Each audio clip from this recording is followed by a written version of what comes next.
Hey y'all, it's Kim. So this is part 29 of the JFK Files. This one has a lot of pages for each document. So I'm probably gonna have to do several videos. But I guess we'll just go and get started. And if it takes me all week to finish, maybe a couple of days or something, whatever. Because like I said, it's a lot. This one has 15 pages. But anyways, this is an AM trunk operation, which is a cryptonym. This is an interim working draft dated 14th of February 1977 with attachments. Says secret or sensitive AM trunk operation. The interim working draft 14th of February 1977. It is possible that the AM trunk operation might have been a political action operation run against the USG or CIA. See the separate memorandum of operations to split the Castro regime. In late 1962 or early 1963, pressure was exerted on CIA by higher authorities, State Department and White House, to consider a proposal for an on-island operation to split the Castro regime.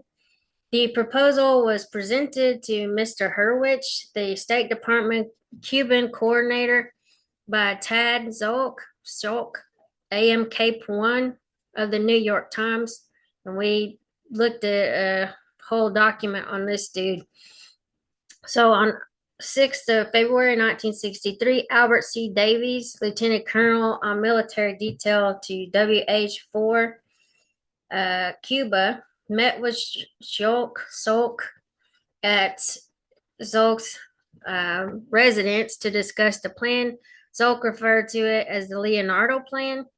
While at first hesitant, Zolk finally revealed that Dr. Nestor Moreno, or AMI-27, was one of its prime originators.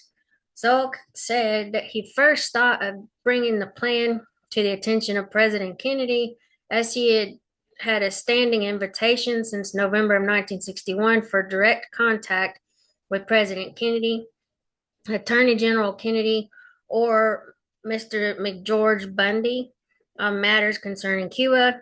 He decided against that approach, however, and instead determined to use the Cuban Coordinating Group. Zolk later said that George Volsky, AM Trunk 1, masterminded the plan, assisted by Moreno. It was agreed that CIA representatives would meet with Zolk and the two Leonardo planners, Moreno and Volsky, in Washington. The follow-up meeting on 9th of February in a safe house was attended by Hurwitz, Tad Zolk, George Volsky, Dr. Nestor Moreno, and David Morales, Colonel A. Davies, and Alfonso Rodriguez of the CIA. 11th February 1963 memorandum from Rodriguez to the chief. SAS expressed definite interest in the operation with certain recommendations, which included having JM Wave Station put its operational mechanism into gear to have the Cuban personnel of the operation, now called AM Trunk, ready for infiltration by mid-March of 1963. Following a review of the AM Trunk project, JM Wave forwarded a lengthy dispatch to headquarters dated 8th of April 1963, which recommended that the operation be terminated soonest. Since it was a headquarters originated operation, JM Wave also requested headquarters decision as to continuance or termination. A headquarters cable to JM Wave on 10th of April 1963 concurred that the AM Trunk operation should be terminated for a number of reasons, including the fact that CIA could not do at that time to be certain that hostile elements were unaware of the plan. 17th of April 1963 cable from headquarters to JM Wave Station advised that Zolk had informed Hurwitz that JM Wave had given Volsky responsibility to decide whether or not the operation was to continue. It seems the headquarters had intended to use Volsky with his concurrence only as a funding channel for the AM Trunk operation. if the AM Trunk principals were willing to proceed with the operation independently. In any case, for some reason, CIA continued to support the operation. The two principals, Moreno, so AM ICE 27, and Miguel A. Diaz Esalge, AM ICE 14, claimed to have contact with high level GOC officials. They, I guess that's government Cuba, maybe. They completed 4 infiltration missions to Cuba and were terminated in March of 1964. Early phases of the operation resulted in the on island recruitment of Ramon Tomas Buen Diaz, AM Trunk 10, Modesto, Orlando Orozco Basolto, AM Trunk 9, and Carlos Pedraza Aguilar, AM Trunk 11. Gwen was arrested in February 1966.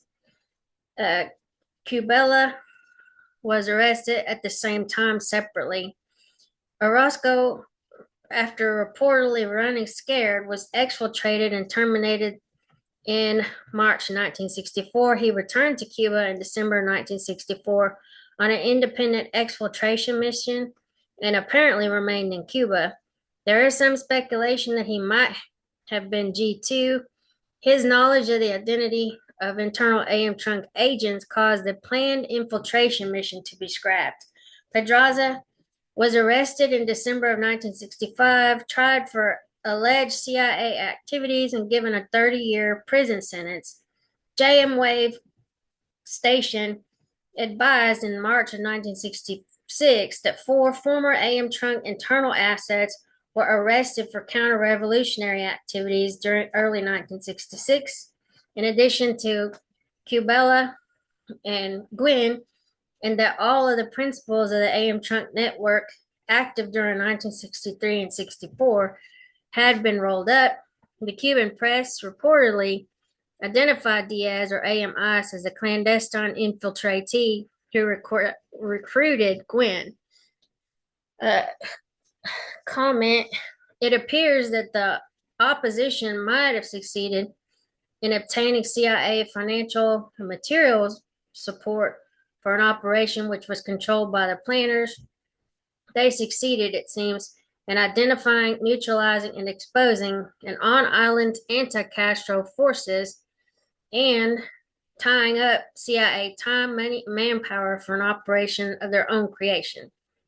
Following are some reasons which might have contributed to its failure. The controversial nature of the principal initiators, Tad Zolk, George Volsky, and Moreno, the AM Trunk operatives, made it known that they were anti-USG and anti-CIA and accepted assistance only to accomplish their own purposes. They were not under CIA control. Zolk, although reportedly not directly involved in the operation, was kept fully informed of its activities by Moreno and perhaps others. Zolk's direct contact with the White House, if true, placed him in a position to pass U.S. policy information on Cuba to the opposition. There's a note by Richard Helms on a 23rd of September 1963 cover sheet requesting Alfonso Rodriguez to maintain periodic contact with Zolk on Cuban matters at presidential request, going back many months. Rabel M. Leo III, who defected to the U.S. in 1962, was knowledgeable of an on-island AM Trunk targets. Rabel, following termination, returned to Cuba allegedly to bring out his family and never returned. There's a possibility that he was a Castro agent. Cubella was knowledgeable of at least some of the AM Trunk agents. Gwen, AM Trunk 10, was a co-defendant in the Cubella trial. Believe Gwen may have been given a stiffer sentence than Cubella and may still be in prison. Cubella was given a relatively light sentence considering the magnitude of the crime. Immediately following sentencing, he functioned as a prison physician and reportedly was driving a jeep unescorted, which is usual treatment unless one is trusted by the regime. He reportedly is now practicing medicine as a private physician in Havana. The questionable activities and current whereabouts of AM Trunk 9, we've learned of the other AM Trunk agents who were wrapped up, but we have been unable to determine precisely where AM Trunk 9 is. There is some indication that he might have been G2, and there was overlap with other operations, the AM Lilacs, placing Cubella cash, etc. And note, cables cited in this paper and other selected papers from the AM Trunk project are readily available in the LAD JFK task force office for review if needed. And then Chris Hopkins task force, blah, blah, blah. Okay. I think we've already done this one. Yeah, we've already done this. He was like with the New York Times, try to use some of his political clout, I guess, to get information. I'll put this in the description because I've already read this one before. Let's just see if there's anything else besides this guy. Yeah, still the same thing. Yep. Okay, let's see. Yeah, it's the same. All right. So I'm going to stop it here, get this one loaded up, maybe do another one shortly. But anyway, talk to you later. Bye.